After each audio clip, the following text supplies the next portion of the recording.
a vida de Jesus, sobre os acontecimentos daqueles dias e daquela época. Um pouco confuso, no sentido de que ele não separa muito bem os episódios, não existe uma ordem cronológica. Mas Lucas, consultando também o Evangelho de Marcos, provavelmente consultando Maria, mãe de Jesus, ele tenta colocar uma certa ordem cronológica nisso tudo. O Evangelho de Marcos também ele é conhecido como o Evangelho de Pedro, porque acredita-se que Pedro foi a fonte maior que Marcos teve para escrever esse Evangelho. E nós vamos ler o capítulo 12 de Marcos, versículo de número, a partir do 13. Mas eu vou contar uma historinha dos versículos anteriores, para você entender o que está acontecendo aqui. Ainda bem que aquela letra ali é grande, que essa daqui está pequenininha demais. Vamos lá. Enviaram-lhe então alguns dos fariseus, dos herodianos, para que o apanhassem alguma palavra.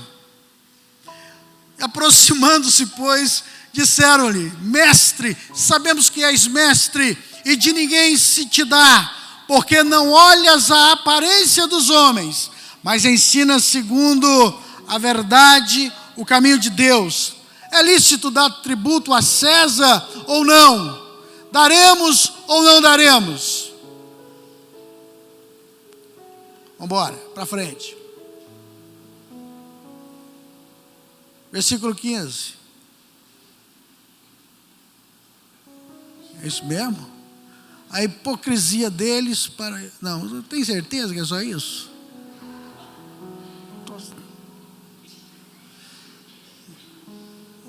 Mas percebendo a hipocrisia deles, Jesus lhes respondeu: Por que me colocais à prova? Trazei-me um denário para que eu veja. Estão me colocando à prova aqui também. E eles trouxeram. Jesus lhes perguntou: De quem é esta imagem? Inscrição. Eles responderam: De César. Então Jesus lhes disse: Dai a César o que é de César e a Deus o que é de Deus. E admiravam-se dele. Então se aproximaram dele alguns saduceus, que dizem não haver ressurreição, e perguntaram-lhe: Mestre, Moisés nos deixou escrito que, se um homem morrer, deixando mulher sem filho, seu irmão deverá casar-se com a viúva e suscitar descendência ao irmão. Havia 7 irmãos, o primeiro casou-se e morreu sem deixar descendência. O segundo casou-se com a viúva e morreu, não deixando descendência. Da mesma forma o terceiro, e assim os 7. E não deixaram descendência. Depois de todos, a mulher também morreu. Na ressurreição, de qual deles será ela esposa?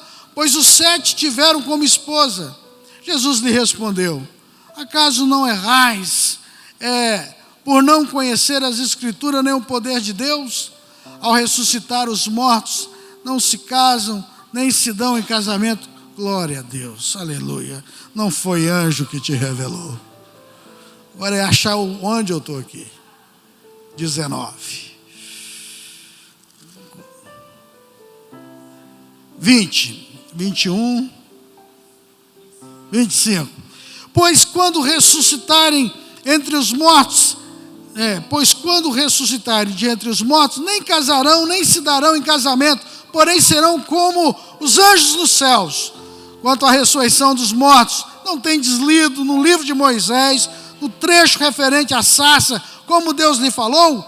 Eu sou o Deus de Abraão, o Deus de Isaque e o Deus de Jacó. Ora, ele não é Deus de mortos, e sim de vivos. Laborais em grande erro. Vocês estão muito errados. Chegando um dos escribas, tendo ouvido a discussão entre eles, vendo que Jesus lhe houvera respondido bem, perguntou-lhes: qual o principal de todos os mandamentos? Respondeu-lhe Jesus: o principal é: ouve, ó Israel, o Senhor nosso Deus é o único Senhor. Amarás, pois, o Senhor teu Deus de todo o teu coração, de toda a tua alma, de todo o teu entendimento, com toda a tua força. E o segundo igualmente amarás o teu próximo como a ti mesmo. Não há outro mandamento maior do que estes. Disse-lhe o escriba: muito bem, mestre, e com verdade dissestes que ele é o único, não há outro senão ele. E que amar a Deus de todo o coração, todo o entendimento, toda a força, e amar ao próximo como a si mesmo, excede a todos os holocaustos e sacrifícios. Vendo Jesus que ele havia respondido sabiamente, declarou-lhe: não estás longe do reino de Deus. E já ninguém mais ousava interrogá-lo. Vamos orar. Bom Deus, tua palavra foi lida, não foi um livro de autoajuda, foi a tua palavra, mas nós precisamos do Senhor para entendermos, porque se o Senhor não se revelar, isso é letra, mas se o Senhor se revelar, passa a ser vida, e vida em nossas vidas, e nós pedimos: dê-nos vida nesta manhã, em nome de Jesus. Amém, amém e amém. Queridos, Jesus já está próximo de colocar os finalmente do ponto final daquilo que ele tinha vindo fazer. E estas 3 perguntas são importantíssimas para tudo aquilo que ele veio ensinar. Foram perguntar para Jesus os fariseus, os saduceus e os escribas, os três grupos que estavam dentro do templo da religião judaica, que dominava a religião judaica. A religião judaica estava muito dividida. O maior grupo eram os fariseus. Mas Jesus está com a paciência já esgotada. Se você depois tiver curiosidade, na sua casa, lê o capítulo 11. E você vai entender um pouco o porquê dessas perguntas. No capítulo 11, Jesus chega em Jerusalém. E ele chega agora pela última vez. Ele vai sair, mas vai voltar logo em seguida. Ele vai no templo. Ele vê tudo o que acontece no templo. Ele observa tudo e fica calado. Não diz nada. Profundo silêncio. Do jeito que entrou, ele sai. Vai para uma cidadezinha perto de Jerusalém. Pertinho. E na saída do templo, quando ele está indo, ele vê uma árvore, uma figueira. E ele procura figo naquela árvore e não acha. E ele amaldiçoa aquela árvore. E segue em frente para a cidade vizinha. Quando ele chega na cidade vizinha, ele dorme lá, pousa lá. E no outro dia de manhã, ele levanta e diz com seus discípulos: vamos para Jerusalém. E ele volta para Jerusalém. Quando ele chega em Jerusalém, queria que você tentasse visualizar isso, para você compreender. Ele chega passando do lado do Monte das Oliveiras, vindo dessa cidadezinha, e a primeira coisa que ele vê é o templo. É o templo construído, reconstruído, e agora refeito, reformado por Herodes. O templo estava lindo, muito bem arrumado, muito movimentado. Mas quando ele chega, Pedro olha e percebe que a árvore que ele tinha amaldiçoado tinha secado. E Pedro olha e fala assim: Senhor, a árvore secou. Secou tudo. E aí começa a mensagem. Jesus estava, na verdade, dizendo sobre essa religiosidade judaica. Ele estava falando que aquele tipo de religião estava condenado à morte. Ele chega e olha e vê o templo e vê o movimento. Ele tinha ido no dia anterior E o que ele tinha visto lá era o seguinte: um verdadeiro comércio. As pessoas estavam indo para o templo comercializar. Existia comércio de ovelhas, de cordeiro, comércio de pombos, de rolinhas, para que fosse sacrificado. E pior, a pessoa comprava uma ovelha, porque vinham distante, quilômetros e quilômetros, não dava para trazer esses animais para sacrificar, então comprava lá na porta, e tinha um acordo, já com o sacerdote. Eles compravam a ovelha lá, pegavam a ovelha, o cara levava para dentro do templo, entregava para o sacerdote ia para dentro com a ovelha, passava uns 30 minutos, o sacerdote voltava, levava a ovelha de volta e entregava na mão dos vendedores. Estava assim, ganhando dinheiro, e muito dinheiro. Jesus vendo aquilo, não suportando mais, começou a jogar a mesa para cima, a pegar chicote, e ele diz o seguinte: vocês não podem fazer da casa do meu pai um covil de ladrões e salteadores. Vocês não podem fazer isso.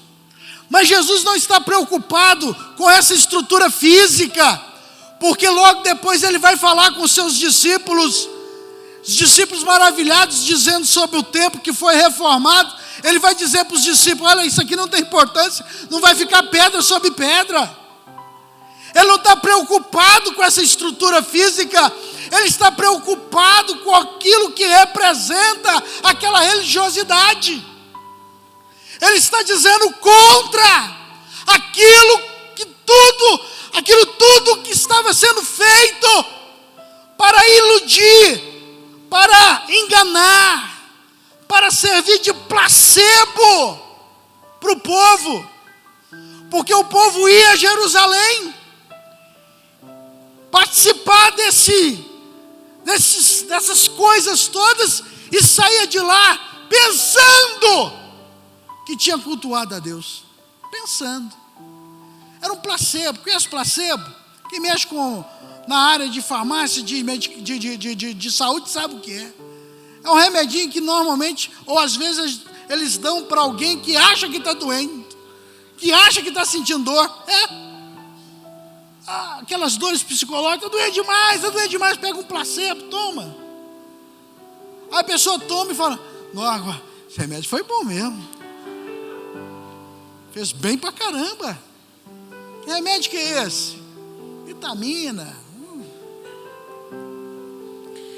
E esse tipo de culto serve como placebo, porque o homem necessita de Deus, e está procurando Deus. E aí quando vai nesses lugares, isso tem um efeito de placebo. Eu fui, eu procurei, e acha que está bem, acredita que está legal com Deus, e acredita que está legal consigo mesmo, mas está vazio. E Jesus está vendo isso, e Jesus não está aguentando mais isso, e ele chega e bota tudo para quebrar. E aí ele fala uma das frases que às vezes talvez seja uma das mais mal interpretadas, compreendidas. Ele fala assim: olha, se você tiver fé do tamanho do grão de uma mostarda, você vai dizer a este monte: sai daqui e lança-te no mar. E se você não duvidar no seu coração, isso vai acontecer. E aí a gente já escutou um tanto de coisa sobre isso, e eu mesmo já preguei um tanto de coisa sobre isso. Só fui descobrir o que era isso quando eu fui a Jerusalém. Mas isso significa que Jesus está olhando para o templo, e o monte que ele está falando é o templo, porque fica em cima de um monte. Ele está falando: se você tiver fé, você vai dizer a esse tipo de sistema religioso: sai e lança-te para o mar. E aí a sua fé vai fazer esse sistema religioso ser jogado fora. E foi exatamente isso que aconteceu com aquele monge Lutero. que lendo a Bíblia, no livro de Romanos, viu um versículo pequenininho dizendo o seguinte: o justo viverá pela fé. E isso abalou todo o sistema religioso que ele foi ensinado. Se é pela fé, não é pelas obras. Não é por aquilo que eu faço.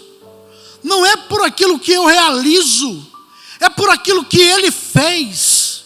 É por Jesus.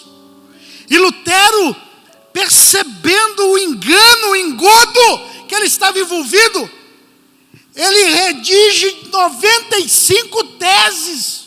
Ele não queria uma separação dentro da igreja. Ele queria uma reforma da igreja.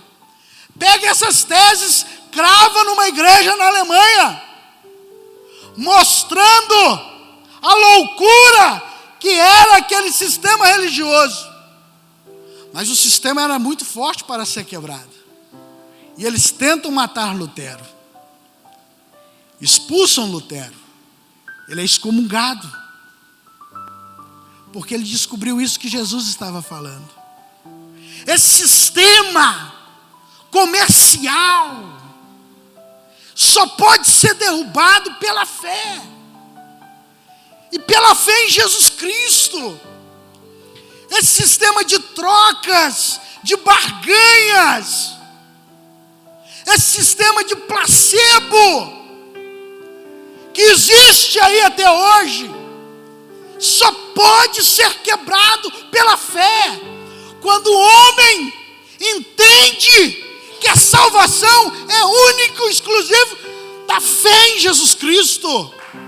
Que não existe outro meio, que não existe outro caminho, que não existe outra maneira de sermos salvos, que não existe barganhas, que não existe como comprar, que não existe como pagar, não existe o que fazer, que nós só recebemos isso pela fé em Jesus Cristo.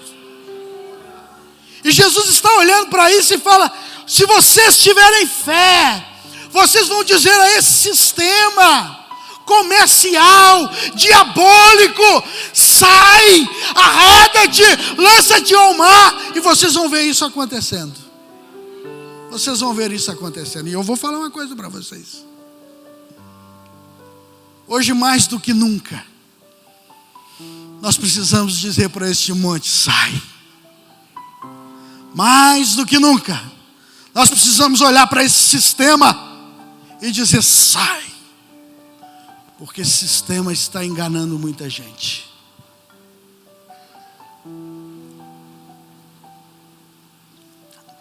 Muita gente que está tentando comprar Deus, barganhar com Deus.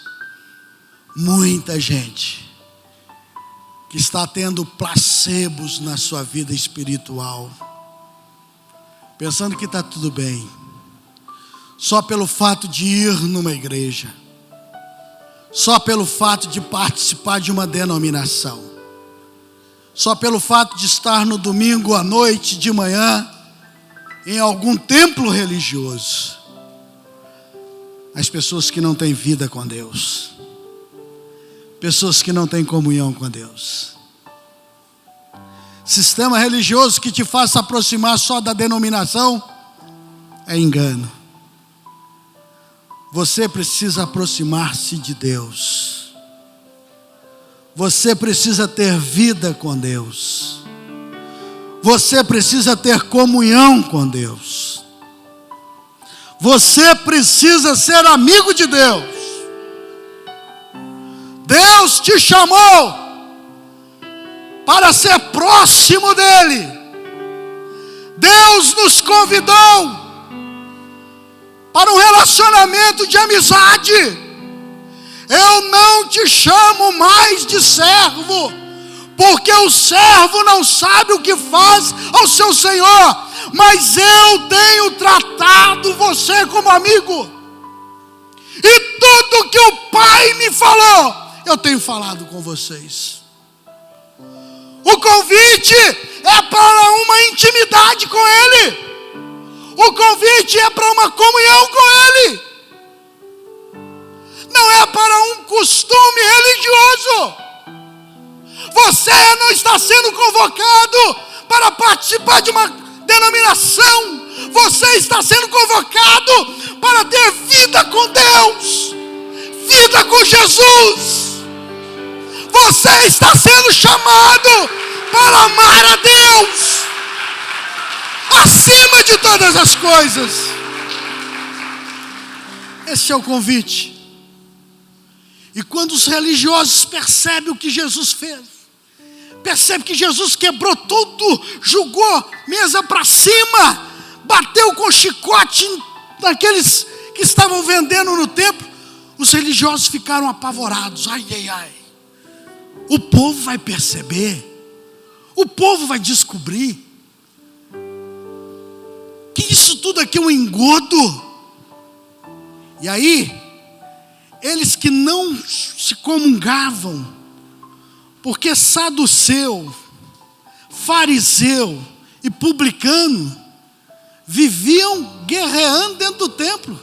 Cada um queria ser o principal ou dirigir o templo de Jerusalém. Eles não se comungavam, viviam acusando um ao outro. Mas quando eles percebem o perigo, eles juntam e conversam entre si. Já percebeu isso? Isso acontece muito. Muitas vezes o ódio ajunta pessoas para destruir alguém. Pessoas que se odeiam, mas quando tem um propósito de destruir, eles se ajuntam. Esquece até as diferenças. Ah, fulano de tal, a gente tem que fazer alguma coisa. Aquele Beltrano está crescendo muito. A gente tem que arranjar uma estratégia. E eles fizeram isso. Vamos achar uma estratégia para destruir Jesus. E aí eles combinaram. Olha, vocês fariseus, preparam uma pergunta para ser feita diante do povo. Uma pergunta que sirva para enganar ou para pegá-lo diante do povo, para desmoralizá-lo, para ridicularizá-lo. E aí a gente cai matando. Depois falou, vocês também, os saduceus, fazem a mesma coisa. E os publicanos também. E aí vieram as perguntas. E a primeira pergunta foi a pergunta dos fariseus. Quem era o grupo de fariseus? Era o grupo maior dentro da igreja judaica. Mas era o grupo que Jesus mais bateu, porque eles eram hipócritas. Eles, na verdade, hipocrisia é aquela intenção de enganar. Eles tinham intenção de enganar. Fingiam uma espiritualidade que eles não tinham. Pregavam coisas que eles não viviam.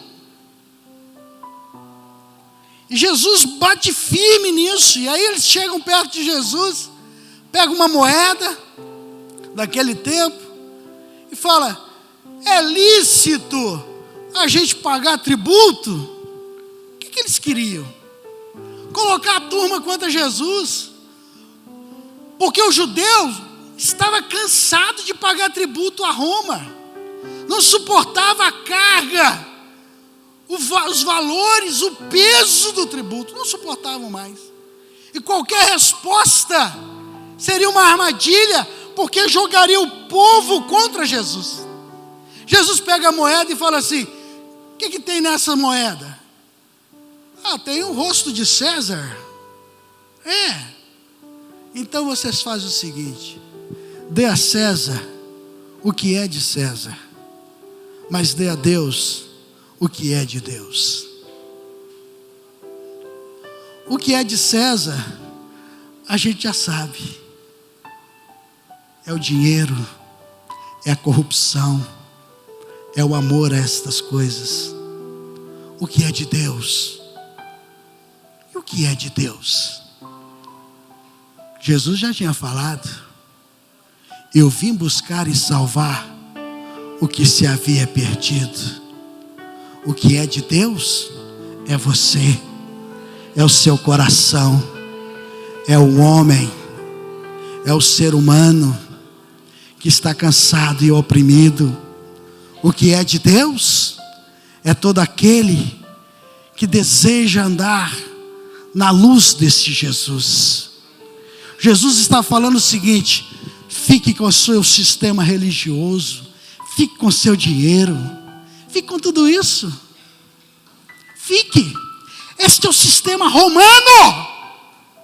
Fique com vocês. Isso não é de Deus. Dê a César. Não quero saber disso. Mas eu quero saber aquilo que pertence a Deus. Corações necessitados, corações famintos. Eu quero um homem, eu quero o ser humano, para cuidar dele, para amá-lo, para fazer dele uma nova criatura. É por isso que você está aqui nessa manhã, porque Deus ainda quer homens, pessoas para serem transformadas, porque Deus ainda quer pessoas para serem cuidadas, zeladas, lavadas, perdoadas, pessoas que possam viver e viver uma vida abundante na presença dEle. E aí os fariseus saem murchinhos, porque eles pensam: vou acabar sendo descoberto. E aí chegam os saduceus. Saduceu é uma turma ortodoxa. Eles são os fundamentalistas judaicos. Andavam com aquelas roupas, trajes cerimoniais, tranças pelo cabelo, que tinha significado judaico, parte da Torá pendurada no seu cinto. Fazia e guardava tudo aquilo que era cerimônia judaica.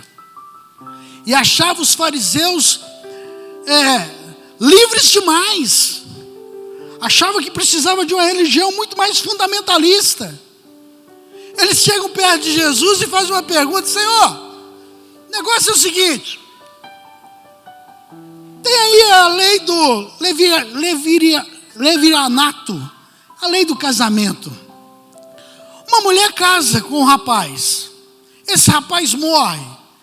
A lei determina que o irmão mais velho deve casar com ela para suscitar filhos, para que a família não termine, mas que haja a progressão da família. Digamos que uma mulher casou-se, o marido morreu, o irmão dela casou com ela, ficou com ela, ele também morreu, aí o outro irmão ficou com ela, não teve filho, morreu também, 7 irmãos. Isso primeiro não é uma mulher, isso é uma viúva negra, né? Meu Deus do céu, que história cavernosa. Dá até medo de encontrar esses personagens. Como é que vai ser no dia final? Quem vai ser o marido dessa mulher? Com quem, afinal de contas, que ela casou? E Jesus falou uma coisa com eles que é interessante. Falou assim: vocês não conhecem. O problema de vocês é que vocês não conhecem. Não conhecem a Deus e nem conhecem o poder de Deus. Vocês não leram lá no livro de Moisés que lá no céu não se casa, não se dá em casamento, que lá no céu nós vamos ser como anjos? Graças a Deus, né? Graças a Deus que essas lutas vão parar por aqui. Graças a Deus, né? Mas Jesus está falando: você não sabe que lá no céu os relacionamentos são tão perfeitos, que não existe essa questão de marido e mulher, família. Minha família. Não, lá é uma família só. Os filhos de Deus. Tem gente que fica preocupado: será que eu vou encontrar meu irmão, meu papai lá no céu? Que papai? Lá no céu você vai encontrar irmãos em Cristo, uma família só. Não tem divisão. Mas eu queria. Você vai encontrar, mas não com esse sentimento humano, ferido, machucado, errado que nós temos. Lá são sentimentos perfeitos, relações perfeitas, sadias, curadas pelo sangue do Cordeiro. É muito melhor lá do que aqui, moçada. É muito melhor.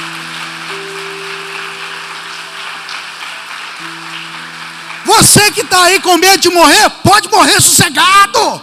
Lá é bom mesmo. Tem gente que faz um esforço terrível para não morrer. Ué. Médico, tubo. Não tira o tubo, não. O médico quer tirar o tubo, o cara não senta aí, agarra, não. Pô, morrer sossegado é bom lá, é bom mesmo. Pode acreditar. Mas Jesus vira e fala para os saduceus: vocês não sabem. O problema de vocês é que vocês não conhecem. Outra coisa, Deus não é Deus de mortos. Você está falando que morreu que nada. Você nunca leu no livro de Moisés que Deus é Deus de Abraão, Deus é Deus de Isaac, Deus é Deus de Jacó, Deus é Deus de vivos, Deus não é Deus de mortos, não. Não existe isso não. O que acontece conosco é apenas uma passagem. Nós saímos daqui, fechamos os olhos aqui, mas abrimos os olhos diante de Deus. Diante de Deus. Não tem esse troço não. Nós choramos, nós sofremos, porque a separação é dolorosa. Mas nós temos a convicção de que diante de Deus nós estamos bem. Perdi agora há pouco tempo o Elvésio, menino que eu tinha como meu filho. Chorei. Acidente de moto. Mas está muito melhor do que eu, acredito nisso. Fechou os olhos aqui, abriu diante de Deus, não teve purgatório, não teve que passar por nada. É direto no paraíso. E ponto final. É assim que cremos. É assim que a palavra diz. E Jesus olha para eles: vocês são muito fundamentalistas, mas vocês não conhecem Deus. E quando a gente não conhece Deus, acontece isso. A gente inventa um tanto de coisa, a gente pensa um tanto de troço errado, a gente sofre com o que não tem que sofrer, se angustia com coisas que não tem que angustiar. O que nos falta é conhecer a Deus. O meu povo perece por falta de louvor. É isso que está escrito. Não, o meu povo perece por falta de conhecimento, por não me conhecer. Acaba entrando nessas barcas furadas, nessas doutrinas furadas, nesses ventos que de vez em quando bate sobre a igreja brasileira. Não tem firmeza, não tem convicção, não tem certeza. E aí vem a outra pergunta, que é a pergunta dos escribas. Chegam perto dele e falam assim: Senhor, afinal de contas, qual que é o grande mandamento? Sabe por que eles perguntam isso?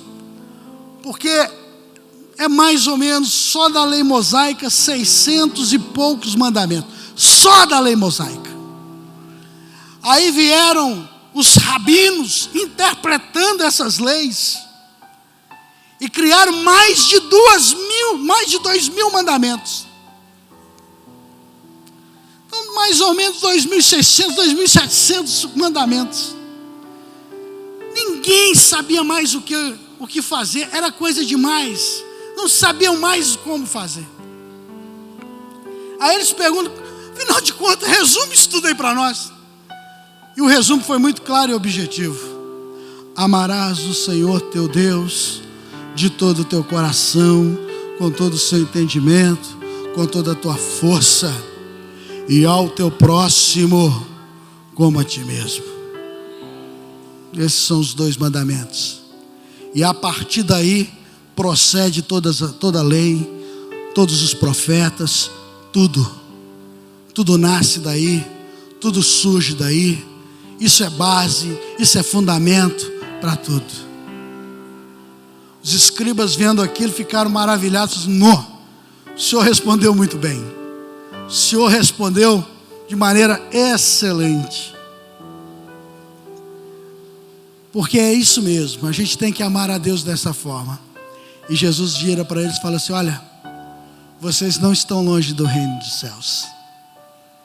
Vocês não estão longe. Vocês conhecem, mas não estão longe. E meu medo maior é dessas pessoas que não estão longe. Porque essas pessoas que não estão longe pensam que já estão lá, mas não estão lá. Estão perto bastante, mas ainda não chegaram na onde devem chegar. E pelo fato de conhecerem, e pelo fato de saberem, acham que já estão, mas ainda não estão.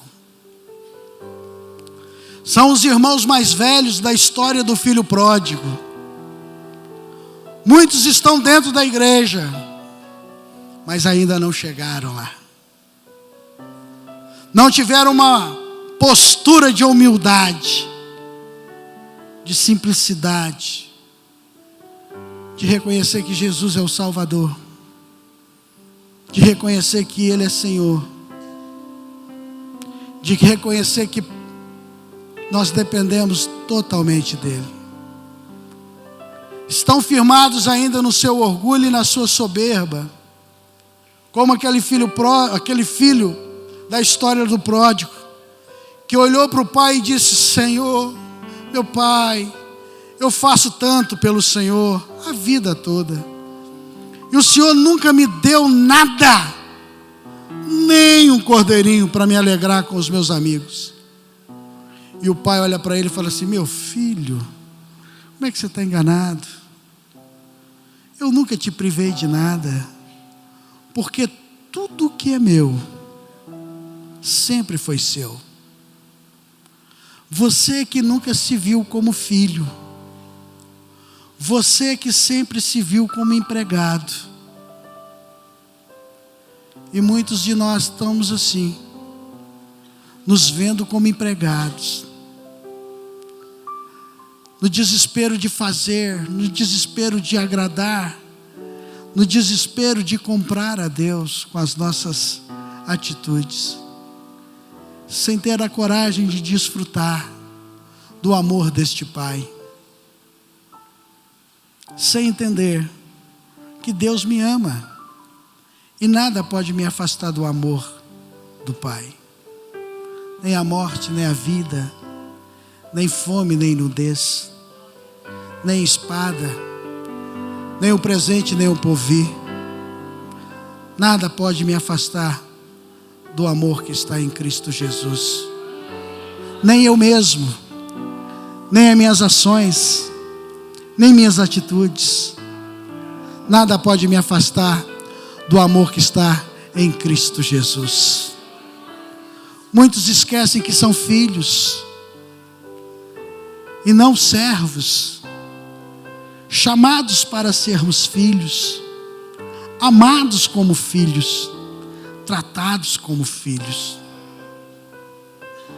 E às vezes, porque Deus nos corrige, Ele tem que corrigir, porque Ele é pai, e o pai corrige o seu filho. Nós não somos bastardos. Alguns acham que não são amados, mas são. E é exatamente porque você é amado que Deus te corrige, te disciplina. É exatamente porque Ele quer ver você diferente, mudado e transformado, que Ele tem tomado algumas providências em relação à sua vida e à minha vida. Mas somos filhos. E Jesus também está dizendo para aquela turma o seguinte: olha, amar a Deus sobre todas as coisas e o próximo como a ti mesmo. Amar a Deus e ao próximo é uma moeda com duas faces. Não tem jeito de você amar a Deus e odiar seu irmão. Não tem jeito. Não tem jeito de você amar o seu irmão e não amar a Deus. João vai dizer isso depois. Se você diz que ama a Deus e odeia o seu irmão, você é um mentiroso. E não há verdade em você. Porque esta é uma moeda com duas faces. Eu amo a Deus e amo os filhos que Deus tem. E amo o meu próximo. É assim. Vou o escriba ficou assustado. O escriba conhecia toda a lei, ele escrevia a lei. O senhor falou muito bem. E Jesus falou assim: pois é, eu falei bem, e o problema é que você conhece bem, mas ainda você não chegou, não entrou no reino dos céus. Você está próximo, mas não entrou. O que eu quero te dizer nessa manhã, querido, entra no reino de Deus. Tenha Jesus como Senhor e Salvador da sua vida. Não acredite em coisas que não são, que são criações de homens. Não. Creia em Deus. Creia no Pai. Tenha fé em Deus, como diz Jesus. Tenha vida com Deus. Vida com Deus. Não estou falando que você tem que ser perfeito, porque perfeição é um alvo. Mas para ter vida com Deus não precisa estar perfeito, precisa ter um coração quebrantado, precisa estar disposto a ouvi-lo, precisa estar disposto a escutar as suas direções. Não estou dizendo que você tem que ser perfeito, porque o próprio Paulo fala: olha, eu não julgo ter alcançado, eu não sou perfeito. Mas eu faço uma coisa, que é esquecendo-me das coisas que para trás ficam, eu prossigo para o alvo, para a soberana vocação, para aquilo que eu fui conquistado. Eu faço isso todo dia eu me exercito, todo dia eu olho para mim, coisas que eu tenho que deixar para trás, eu deixo para trás, coisas que eu preciso me arrepender, eu me arrependo, e eu prossigo todo dia. Eu olho para Jesus e digo: esse é meu alvo. Eu olho para a vida dele e digo: é assim que eu quero viver. Eu olho para a vida dele e digo: é assim que eu quero. Esse é meu desejo. É assim que eu vou viver. Eu caio, eu tropeço, mas todo dia eu levanto. Todo dia eu continuo, eu prossigo. Um dia um filósofo falou assim: não riam dos meus tombos, não riam daquilo que eu prego. Não é o que eu prego que está errado, sou eu que sou errado. Mas eu sou como um cambaleante, que estou à procura, estou caminhando. Às vezes eu caio de um lado, caio do outro, mas eu não permaneço caído, eu continuo, eu levanto e prossigo para o alvo. É isso que Jesus está te chamando. Para ser igual a Ele, para andar como Ele andou, para viver como Ele viveu. Feche seus olhos. E eu queria que você olhasse agora para dentro do seu coração e você falasse com Deus enquanto os irmãos vão estar cantando.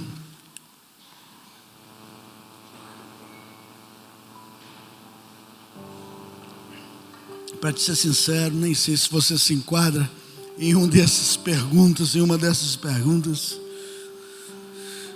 mas em nome de Jesus, que o Senhor quer que você entenda que Ele quer ter intimidade com você. Não basta fazer parte desse sistema religioso. Você precisa ter vida com Deus, querido.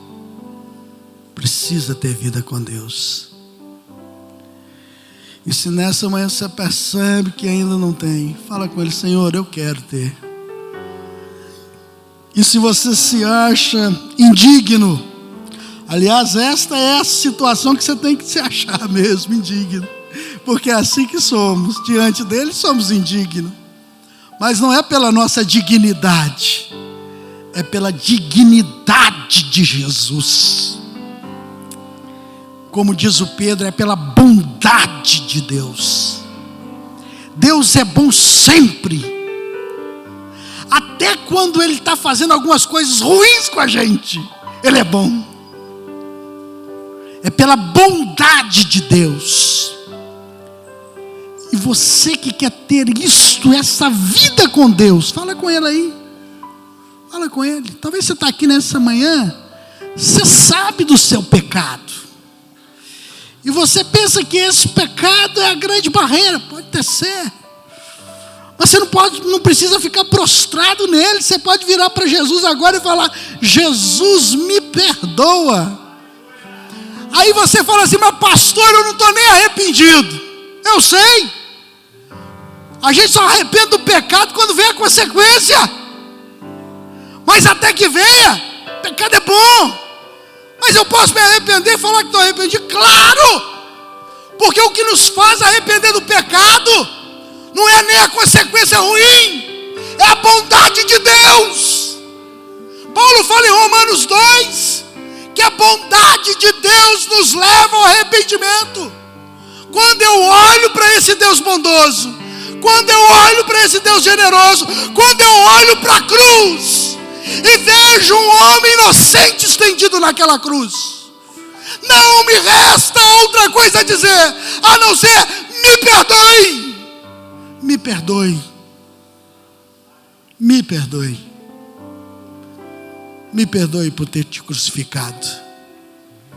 Não me resta outra coisa a dizer: tenha misericórdia de mim, filho de Davi, tenha misericórdia de mim. Seus pecados não podem ser barreiras para você se aproximar de Deus. Nessa manhã você está sendo convidado a aproximar-se deste Deus, do jeito que você está, porque Ele é que vai fazer a transformação na sua vida. Ele vai tirar a roupa suja, colocar a roupa limpa.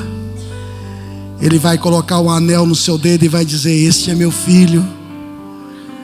Ele vai colocar sandálias nos seus pés e vai dizer: você não é um escravo, você é filho. Ele vai mandar matar o cordeiro e dizer: vamos nos alegrar, porque este meu filho estava perdido e foi achado, estava morto e reviveu. Enquanto os irmãos vão estar cantando, você que deseja isso nessa manhã, vem aqui na frente. Eu vou orar com você. Não vou orar só por você, vou orar com você.